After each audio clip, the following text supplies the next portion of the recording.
Hello everybody, कैसे हैं आप सभी लोग। आई होप आप सभी लोग अच्छे होंगे। दोस्तों, आज का जो हमारा सब्जेक्ट है जिस पे हम लोग वीडियो बनाने वाले हैं, बहुत ज़्यादा इंपॉर्टेंट टॉपिक है आप सभी के लिए एज अ लॉ स्टूडेंट।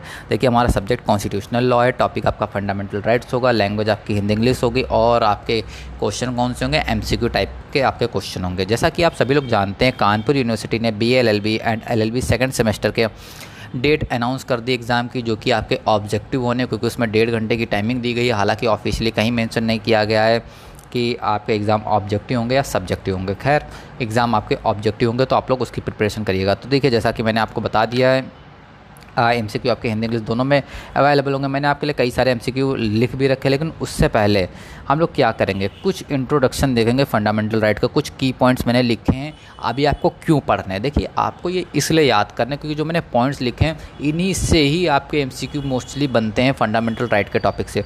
ना सिर्फ फंडामेंटल राइट आपको कॉन्स्टिट्यूशन में, आपको directive principle of state policy, DPSP and जो टॉपिक्स आपके दिए गए हैं, अमेंडमेंट वगैरह, जो भी इमरजेंसी प्रोविजन, सबके MCQ आपको मिलेंगे। कहाँ पे? अपने यूट्यूब चैनल लीगल ग्लोसरी पे। ओके, तो फटाफट से चैनल सब्सक्राइब कर लो, वीडियो लाइक कर लो और बेल आइकन दबा दो। देखिए, की पॉइंट्स आपको ज़रूर पढ़ने हैं, भूलिएगा मत। अगर आप इनको नहीं पढ़ रहे हैं तो आप कॉन्स्टिट्यूशन में अपने फेल होने के आसार बना रहे हैं या आप कम नंबर लाने की कोशिश कर रहे हैं। तो आपको की पॉइंट ज़रूर पढ़ना है। देखिए, पहला की पॉइंट हमारा क्या कह रहा है, बहुत इंपॉर्टेंट की पॉइंट है। इससे क्वेश्चन एक आपका आएगा, fundamental right in part 3 of the Indian constitution, article 12 से 35, मौलिक अधिकार संविधान के भाग 3 अनुच्छेद 12 से 35 में निहित है।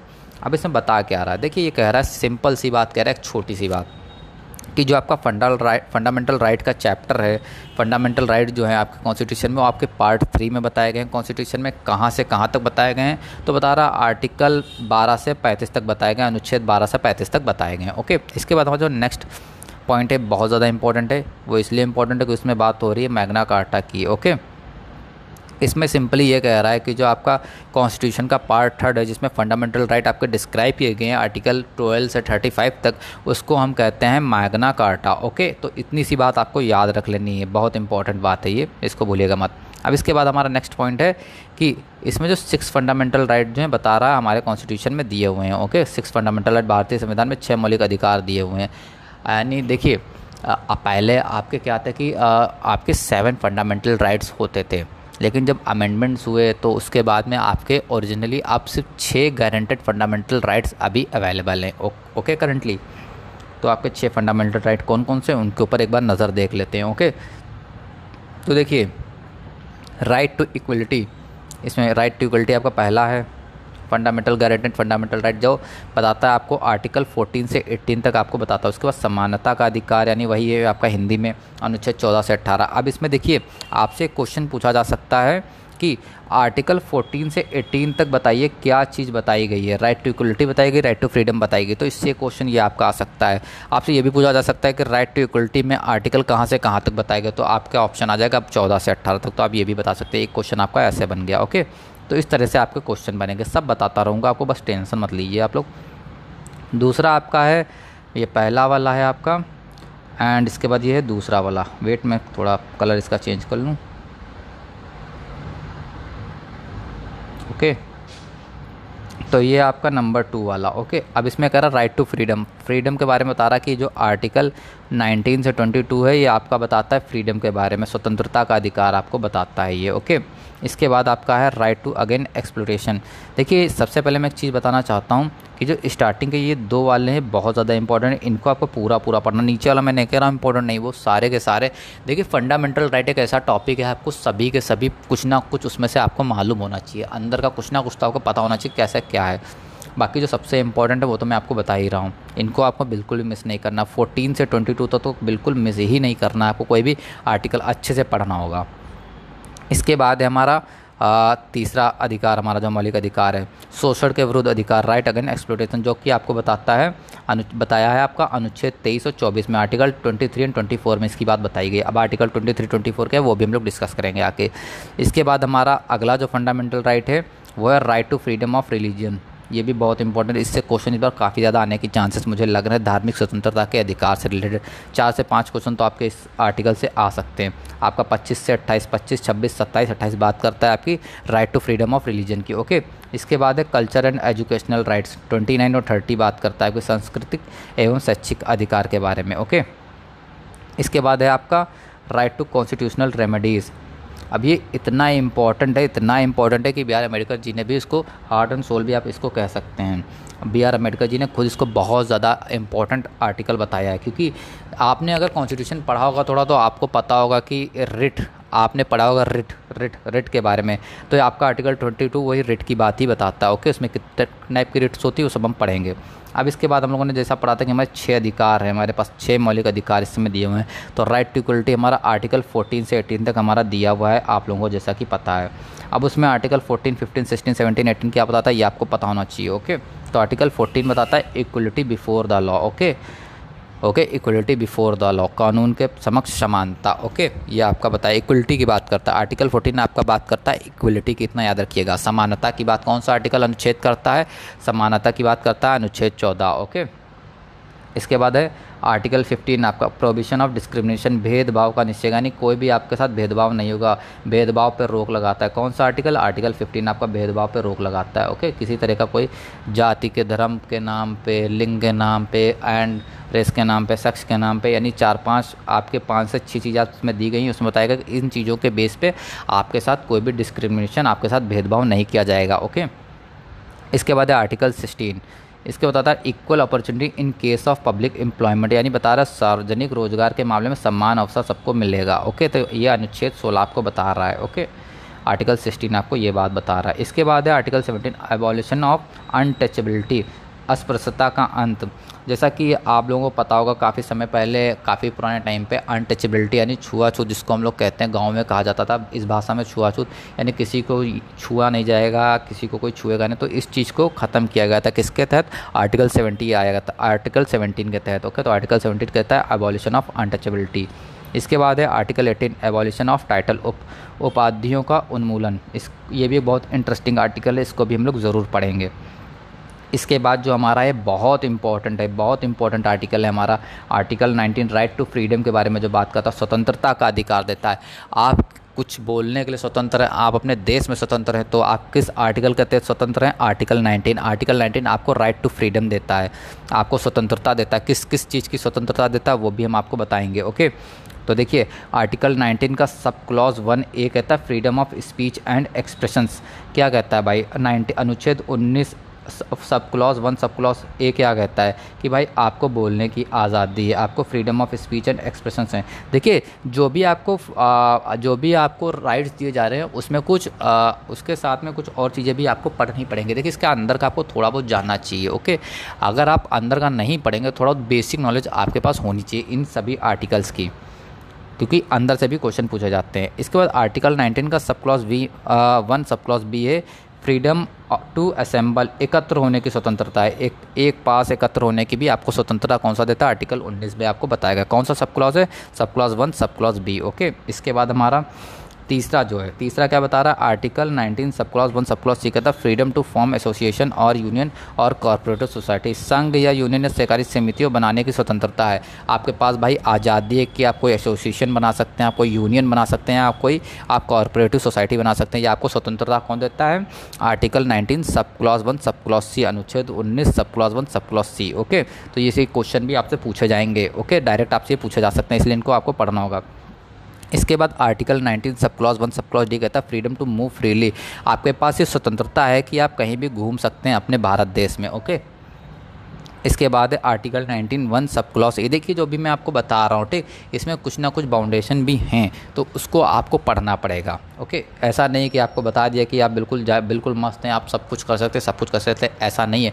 कुछ ना कुछ आपके लिए भी पाबंदियाँ हैं, वो आपको पढ़नी पड़ेंगी। आर्टिकल 19 सब clause 1 sub clause D freedom to move freely, तो हमारा हो गया। आर्टिकल 19 सब क्लॉज 1 सब क्लॉज ई कहता है फ्रीडम ऑफ रेसिडेंस, निवास की स्वतंत्रता है। भाई आप घर बना सकते हैं अपना, कहीं भी अपने आराम से रह सकते हैं। आर्टिकल 19 सब clause 1 sub clause D freedom of profession, आपको अपना प्रोफेशन चुनने की भी स्वतंत्रता है। भाई मुझे लॉयर बनना है, हाँ, तो ये आपके पास, आपको जैसे मान लीजिए आपको लॉयर बनना था, तो आपके पास एक स्वतंत्रता है ना कि आप लॉयर बन सकते हैं। अगर ये आर्टिकल नहीं होता, मान लीजिए 19 सब क्लॉज 1 सब क्लॉज जी हाँ, तो आपके पास स्वतंत्रता नहीं होती कि आप एक एडवोकेट बन सकते हैं। बस आप इतना समझ लीजिए। ओके, इसके बाद हमारा है आर्टिकल 20 जो बताता है protection of citizen in case of conviction for offence. Okay, अपराधों के लिए दोष सिद्ध की स्थिति में नागरिकों की सुरक्षा, इंपॉर्टेंट है ये। ओके, इसके बाद है हमारा 21 राइट टू लाइफ, इसको लगा लीजिए, बहुत इंपॉर्टेंट है। आपको जीवन जीने का अधिकार है। आप जब सुप्रीम कोर्ट के जजमेंट वगैरह पढ़ते होंगे तो उसमें कुछ आर्टिकल्स का बहुत ज़्यादा जिक्र किया जाता है। एक तो आर्टिकल 19 का, आर्टिकल 21 भी उसी में से बहुत ज़्यादा जिक्र किया जाता है इन दोनों आर्टिकल का। तो आपको इन दोनों आर्टिकल को अच्छे से पढ़ लेना है। ओके, अच्छे से पढ़िएगा, इसके अंदर से भी क्वेश्चन आते हैं। 21A, ये इससे भी क्वेश्चन आपका आ जाता है। एक क्वेश्चन आ जाता है, पूछता है भाई free education for children of 6 to 14 years of age. पूछता है कि भाई 6 से 14 वर्ष की आयु के बच्चे के लिए निःशुल्क शिक्षा किस अनुच्छेद में बताई गई है? तो अनुच्छेद 21A में बताई गई है। ओके, तो ये आपका एक क्वेश्चन बन गया यहाँ से। इसके बाद है 22 protection against arrest and detention in certain cases. कुछ मामलों में गिरफ्तारी और हिरासत में संरक्षण मिल जाता है, प्रोटेक्शन मिल जाती है। किसमें बताएगी? आर्टिकल 22 में बताएगी। ये क्वेश्चन आपका MCQ में आ जाता है। इसके बाद है हमारा third guaranteed fundamental right against exploitation. Okay, शोषण के विरुद्ध अधिकार, इसमें बता रहा आर्टिकल 23 बताता है कि provision of trafficking in human being and force labour, मानव तस्करी और बाल श्रम का निषेध है, उस पर रोक लगी हुई है। ओके, आप ज़बरदस्ती लेबर नहीं कर सकते, ह्यूमन बीइंग को फोर्स नहीं कर सकते। ओके, तो यही सारी चीज़ें हैं। 24 prohibition of employment of children in factories, कारखानों आदि में बच्चों को रोज़गार पर प्रतिबंध, यानी बच्चों से आप जो है कारखानों में, फैक्ट्रियों में, बड़ी बड़ी फैक्ट्रियों में काम नहीं करा सकते हैं। ये वायलेशन है।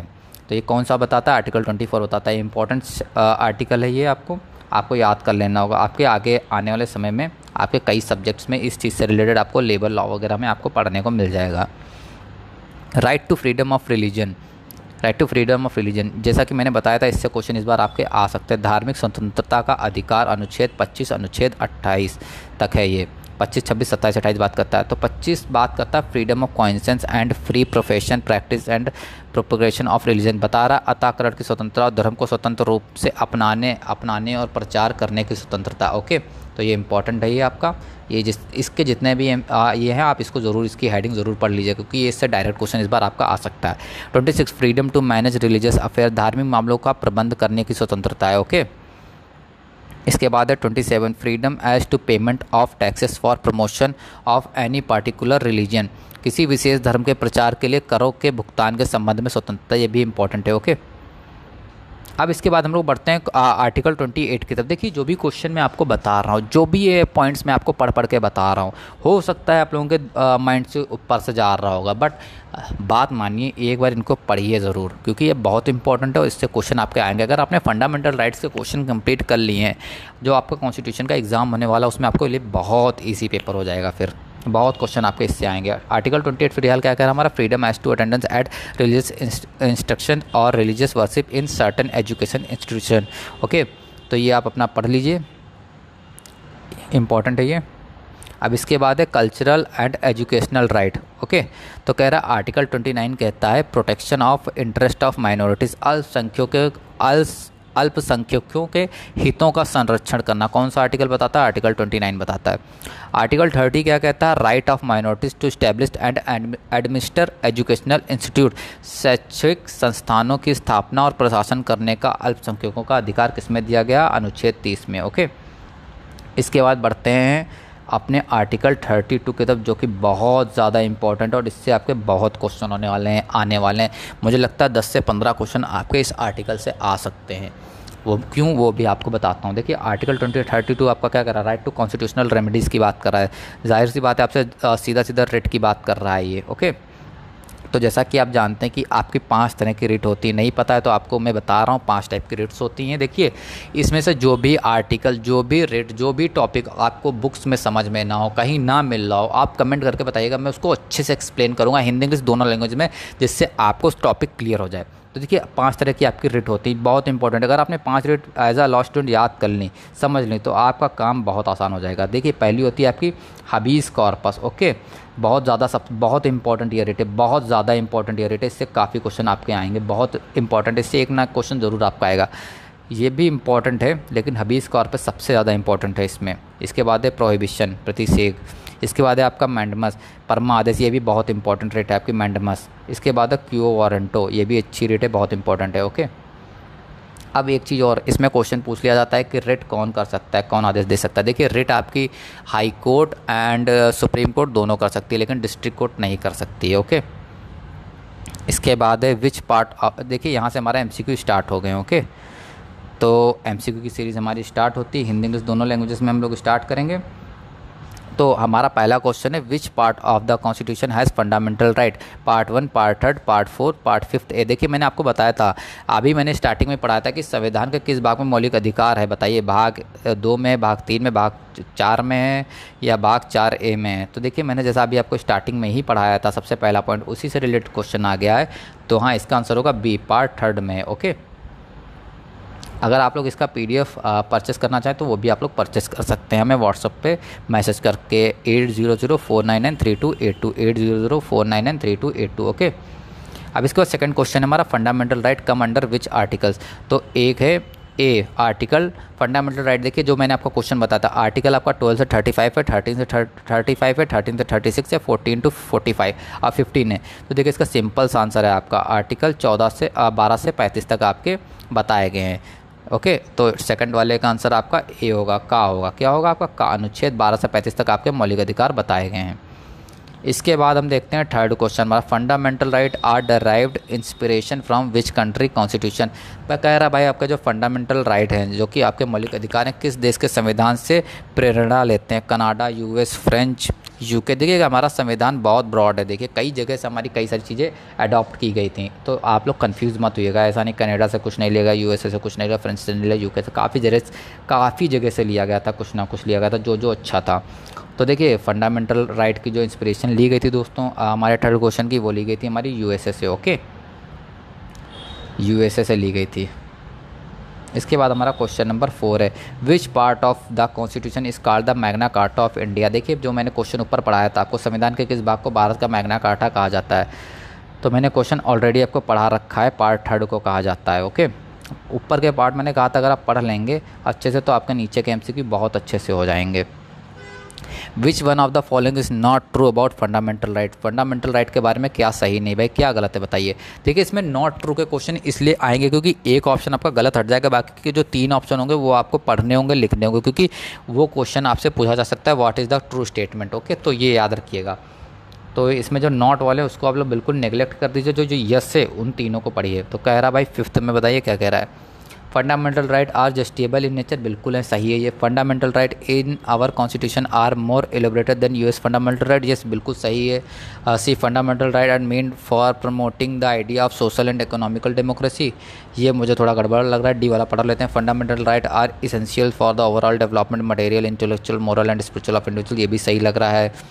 आप लोग हिंदी मीडियम वाले भी बच्चे एक बार ऑप्शन आप पढ़ लें, क्वेश्चन पढ़ लें आप लोग।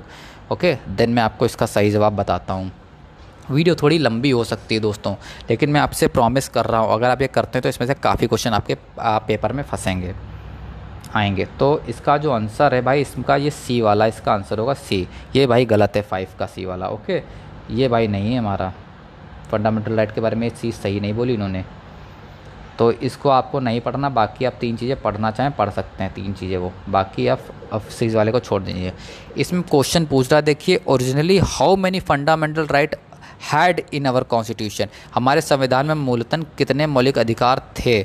अब देखिए इंग्लिश मीडियम वाले स्टूडेंट पढ़ेंगे डायरेक्ट जाएंगे 6 लगा देंगे जाके, लेकिन हिंदी मीडियम वाले स्टूडेंट क्या करेंगे, इसमें ये थे को देख लेंगे, थे को, इस थे को देख लेंगे। लेकिन इंग्लिश मीडियम वाले स्टूडेंट क्या गलती करेंगे, ये इस हैड को नहीं देखेंगे, हैड को।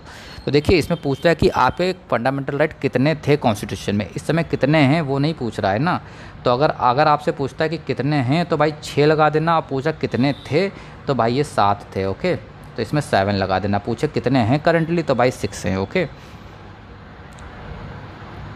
ऐसे आपके 7, क्योंकि जो कि आपका संपत्ति का अधिकार मौलिक अधिकार अनुच्छेद 31 को 1978 के में जो आपका 44 अमेंडमेंट हुआ था कॉन्स्टिट्यूशनल अमेंडमेंट, उसमें से हटा दिया गया था, रिमूव कर दिया गया था, ओके 1978 में।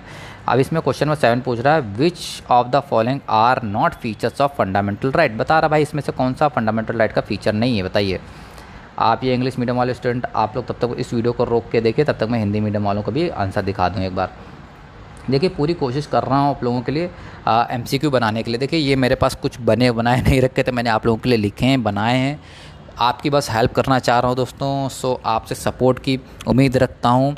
देखिए काफ़ी सारे student Kanpur university BA LLB के ऐसे हैं जिनके पास सही गाइडेंस नहीं पहुंच पाता दोस्तों, ना ही उनके पास इतना अमाउंट है कि वो CLA CLP अलग अलग परचेस कर सकें, महंगी महंगी गाइड परचेस कर सकें। तो मेरी आप सभी से एक छोटी सी रिक्वेस्ट है, उन सभी बच्चों तक इस वीडियो को शेयर करें। आप अपने स्कूल के ग्रुप में जो भी बच्चे हैं आपके, जो भी स्टूडेंट, उनके साथ शेयर करें। उनके नंबर अच्छे आएंगे तो मुझे लगेगा आपने मेरी सच्ची हेल्प की है। मैं आपकी हेल्प कर रहा हूँ, आप मेरी बस इतनी हेल्प करिए, इस वीडियो को ज़्यादा से ज़्यादा बच्चों तक शेयर करिए, उन तक पहुँचाइए, ओके।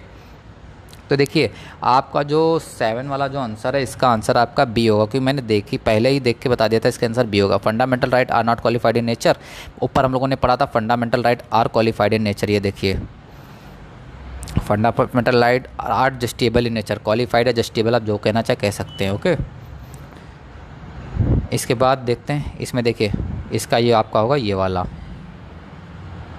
क्वेश्चन आप लोगों का ये है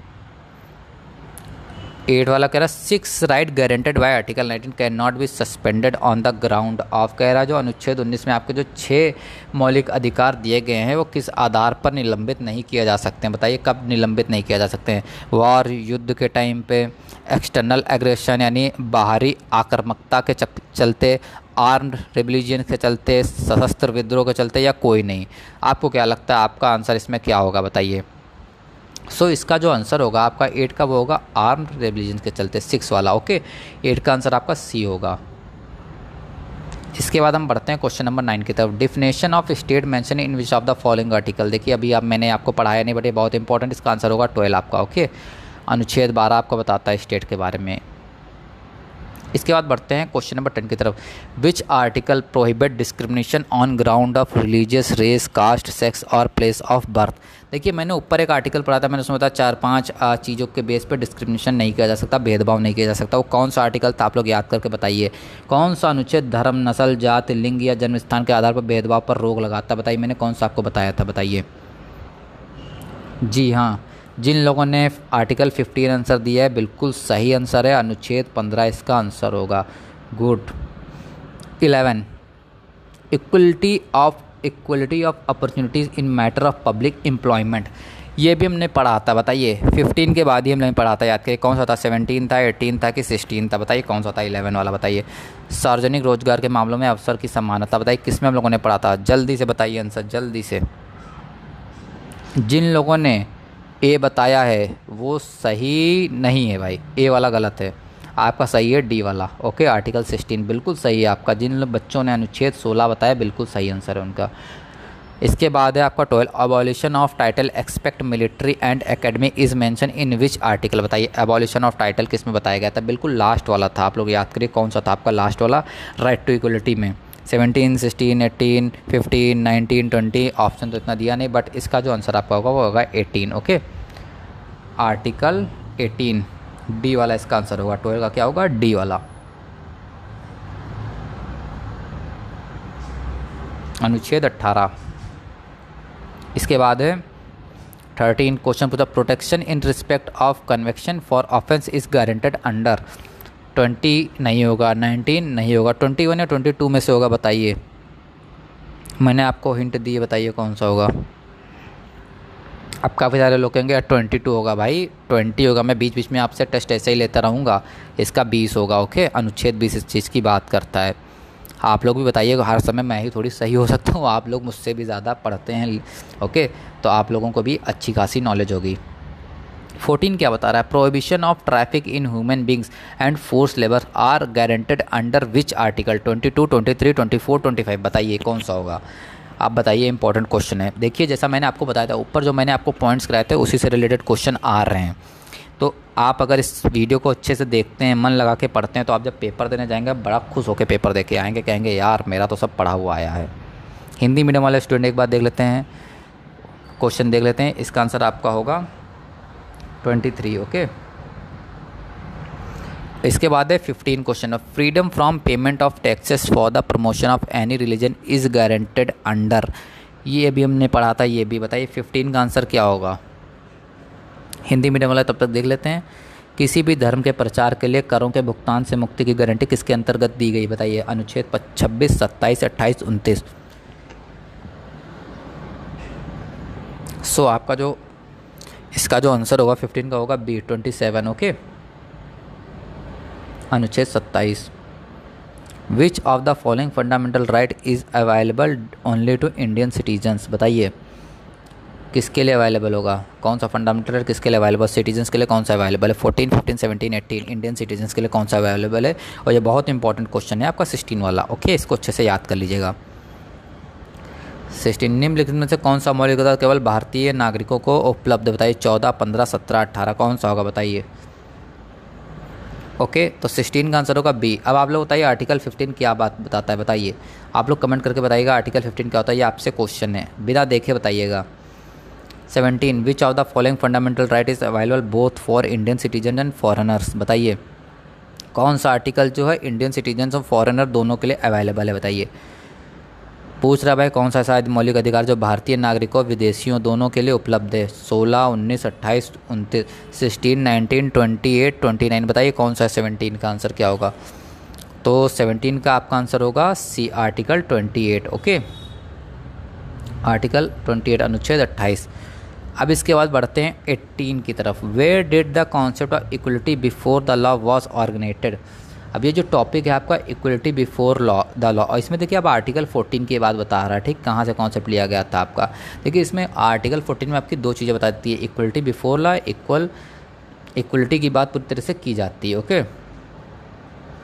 equal law, equality before law. Okay, and 18 का जो आपका आंसर होगा दोस्तों वो होगा ए, ब्रिटेन से लिया गया था ये चीज़। ओके, कानून के समक्ष समानता की अवधारणा कहाँ से उत्पन्न है, ब्रिटेन से। ओके, इसके बाद बढ़ते हैं question number 19। The where did the concept of equal protection of law, देखिए वही है equality before law, equal protection of law, ये कहाँ से लिया गया था, बताइए। क्या ये भी वही सेम जगह से लिया गया होगा 20 वाला, बताइए आपको क्या लगता है। जी बिल्कुल, पूरा आर्टिकल 14 आपका ब्रिटेन से ही मतलब लिया गया था। हाँ, लेकिन हमने तो पढ़ा था कि फंडामेंटल राइट आपका वहाँ यूएसए से लिया गया था, तो ऐसा कैसे हो सकता है। इस क्वेश्चन का आंसर आप हमें दीजिएगा। अब पूछ रहा है इक्वलिटी बिफोर द लॉ का फीचर क्या नहीं है, बताइए। कानून के समक्ष समानता की अवधारणा की विशेषताएं नहीं, इसमें से बताइए क्या नहीं है। आप लोग क्वेश्चन पढ़िए और मैं रोक रहा हूँ, आप लोग पढ़िए, बताइए।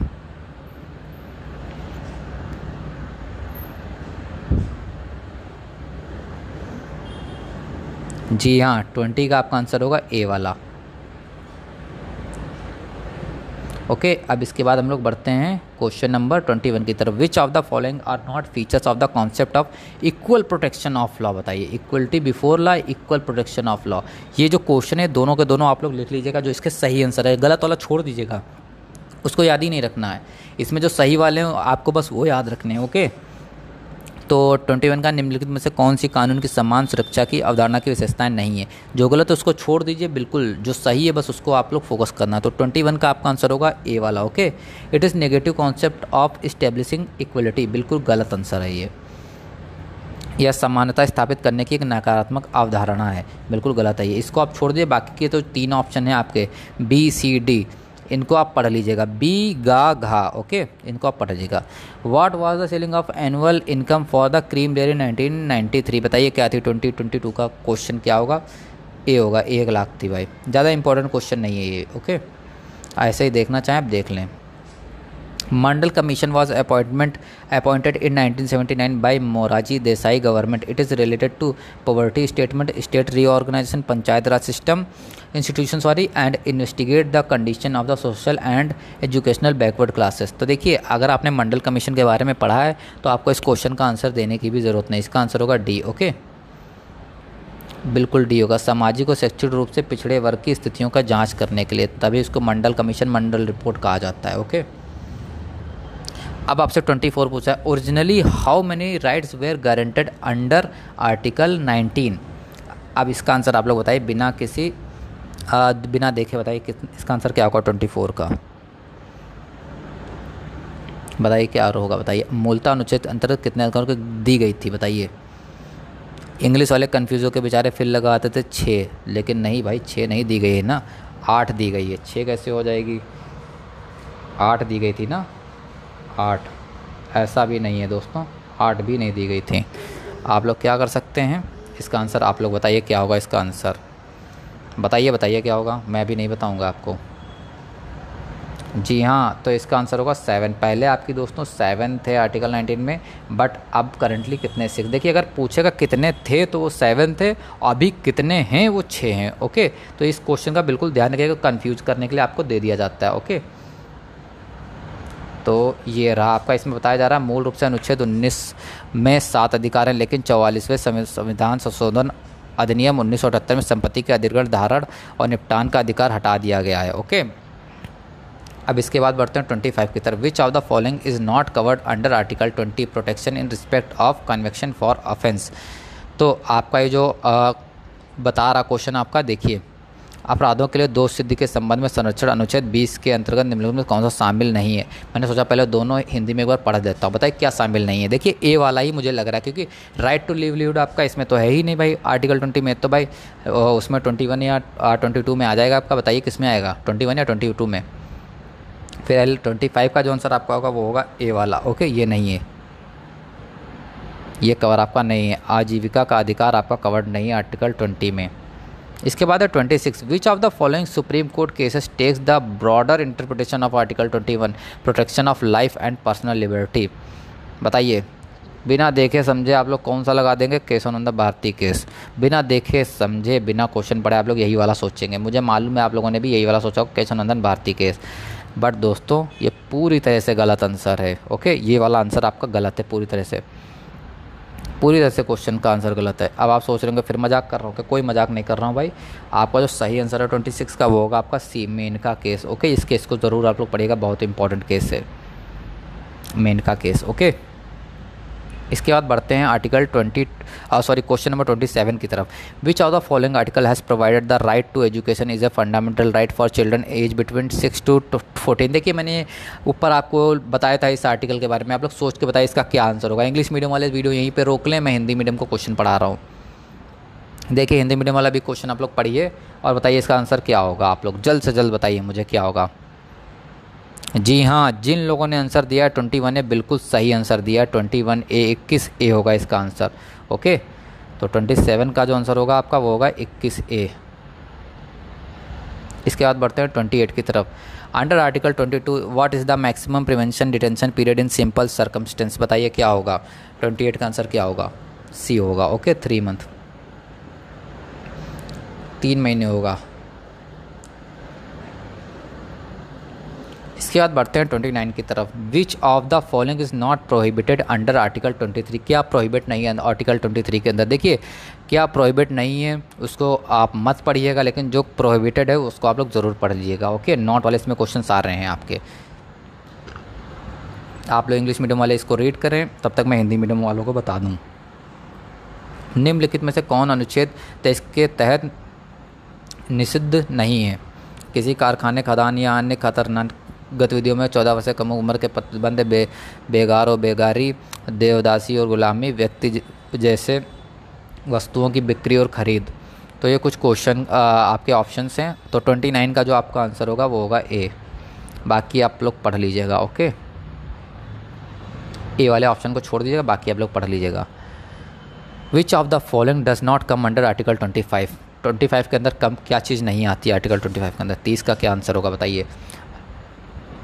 बहुत आसान है, राइट टू रिलीजियस कन्वर्जन। भैया धर्म परिवर्तन करने का कोई अधिकार नहीं दिया गया आपको, ठीक।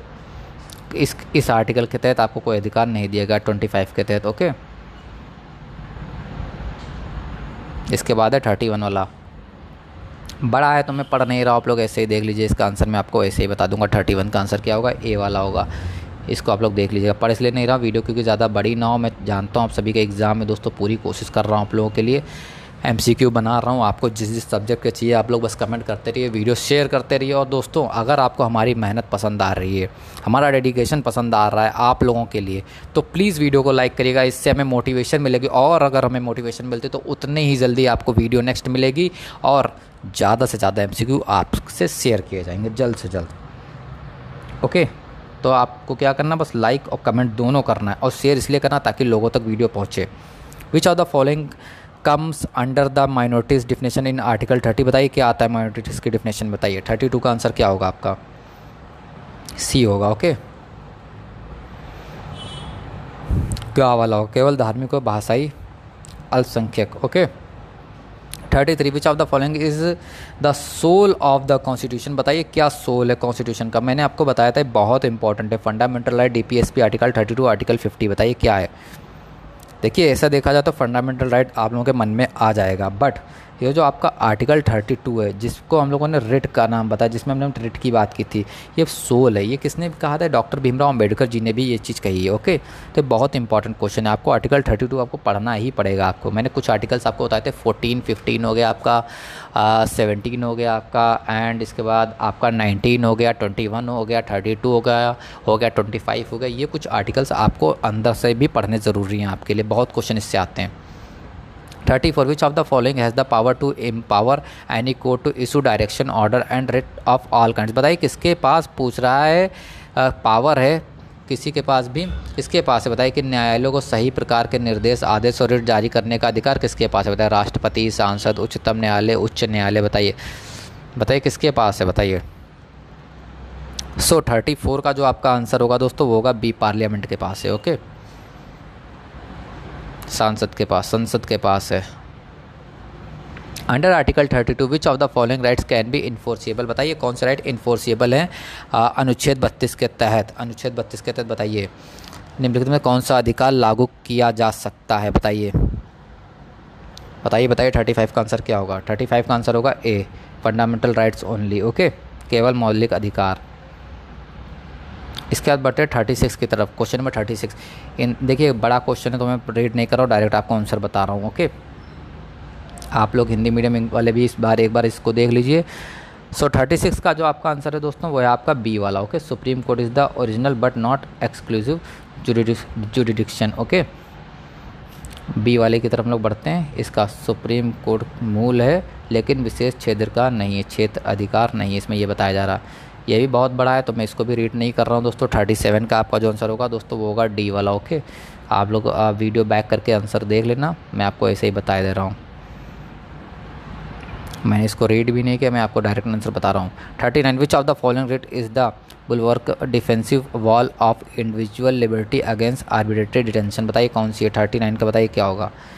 हबीस कॉर्पस। मैंने जैसा कि आपको बताया था सबसे इम्पॉर्टेंट रिट अगर कोई है आपके लिए तो है हबीस कॉर्पस। ओके, देखिए इसमें कुछ मैंडमस आ गया आपका हिंदी मीडियम वालों के लिए, सेरेटोरियर आ गया, देखिए लिख के हिंदी डायरेक्ट वैसा ही इंग्लिश में जैसे लगाए थे, तो मैंने ऊपर आपको हिंदी में शुद्ध हिंदी में आपको बताया, तो आप वहाँ से आप लोग देख लेना ये चीज़। ओके, आपका इसका जो आंसर होगा मैंने बता दिया। 40 का आंसर अब हम लोग देख लेते हैं। Habeas corpus can be issue against, किसके अगेंस्ट हम लोग हबीस कॉर्पस कर सकते हैं पूछा जा रहा है। बंदी प्रत्यक्षीकरण किसके विरुद्ध जारी किया जा सकता है। बताइए पब्लिक अथॉरिटी के खिलाफ केवल, प्राइवेट अथॉरिटी के खिलाफ केवल, दोनों के खिलाफ या किसी के खिलाफ नहीं। बताइए क्या होगा 40 का आंसर। भाई दोनों के खिलाफ कर सकते हो आप लोग, दोनों पब्लिक प्राइवेट दोनों के खिलाफ। ओके, अब इसके बाद है mandamus can be used again. Mandamus किसके खिलाफ यूज़ किया जा सकता है, प्राइवेट के खिलाफ, when duties डिस्क्रिएशन against the president या अगेंस्ट द प्राइम मिनिस्टर। बताइए किसके खिलाफ मैंडमस का यूज़ किया जा सकता है। बताइए बताइए बताइए 41 का आंसर होगा डी वाला। यस, देखिए इसमें सिर्फ ये नहीं, ये नहीं कि इसमें स्पेसिफिक यही ऑप्शन आपका होगा, कई सारे ऑप्शन आपको दिया जा सकते हैं। इसीलिए मैं आपको बता रहा हूँ कि ये आपको रिट्स आपको पढ़नी है। ये अगर आपको MCQ रिट्स के MCQ काफ़ी आते हैं आपके, तो ये आपको पढ़ना पड़ेगा ये टॉपिक। सिर्फ आप कुछ 10-15 MCQ बेस पे आप रिट को नहीं जज कर सकते हैं कि यही आएंगे, आपको और भी पढ़ने होंगे। देखिए ये इसका भी मैं डायरेक्ट आपको बता दे रहा हूँ, जो नहीं है उसको मत पढ़ना, लेकिन जो है वो ज़रूर पढ़ लेना। तो 42 का आंसर आपका होगा सी वाला। ओके, इसके बाद बढ़ते हैं 43 की तरफ। Which of the following is not true regarding pure warrant और रेट। इसमें भी देखिए वही है, जो नहीं है उसको आप छोड़ दीजिएगा, लेकिन प्लीज़ जो है उसको आप लोग ज़रूर पढ़िएगा, छोड़िएगा मत। 43 का सी, ओके, ये नहीं पढ़ना आपको, बाकी आपको तीनों पढ़ने हैं, ओके। ये वाला आपको गाँव वाला नहीं पढ़ना है, बाकी आपको सारे पढ़ने हैं। इसका 44 वाला, विच of the following article restrict the fundamental right of the member of the arm force. बताइए निम्नलिखित में से कौन सा अनुच्छेद सशस्त्र बलों के सदस्यों के मौलिक अधिकार को प्रतिबंधित करता है। 31, 32, 33, 34, 31, 32, 33, 34 आर्टिकल, बताइए कौन सा होगा। तो 44 का आंसर होगा सी वाला, okay. Which of the following article restrict the fundamental right while martial law. बताइए, तो 45 का आंसर आपका होगा डी वाला, ओके। आर्टिकल 34 आपका अनुच्छेद 34 होगा, ओके। आप लोग क्वेश्चन ये रहा आपका 47 आपका, ये देखिए ये क्वेश्चन आ भी चुका होगा। 47 का आप कह रहा है, आप क्वेश्चन पढ़ लीजिए आप लोग, मैं डायरेक्ट आपको आंसर बता रहा हूँ। 47 का डी होगा, ओके। आपका इसका आंसर होगा डी वाला, कैपिटल पनिशमेंट, ओके। मृत्युदंड, कैपिटल पनिशमेंट, मृत्युदंड। Which of the following writ can be issued by high court to secure the liberty of the individuals. बहुत इंपॉर्टेंट क्वेश्चन है आपका, बहुत ज़्यादा इंपॉर्टेंट है।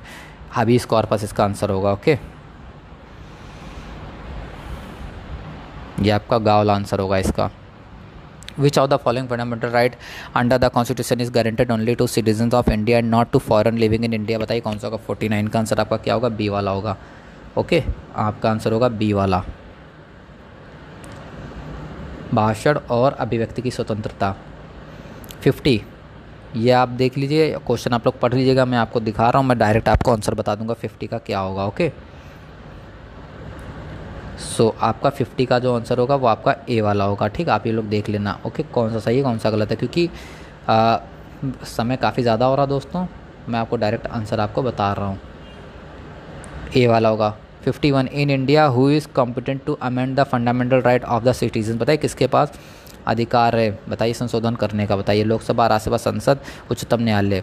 जाहिर सी बात है पार्लियामेंट के पास है, ओके, किसी के पास नहीं, पार्लियामेंट के पास है।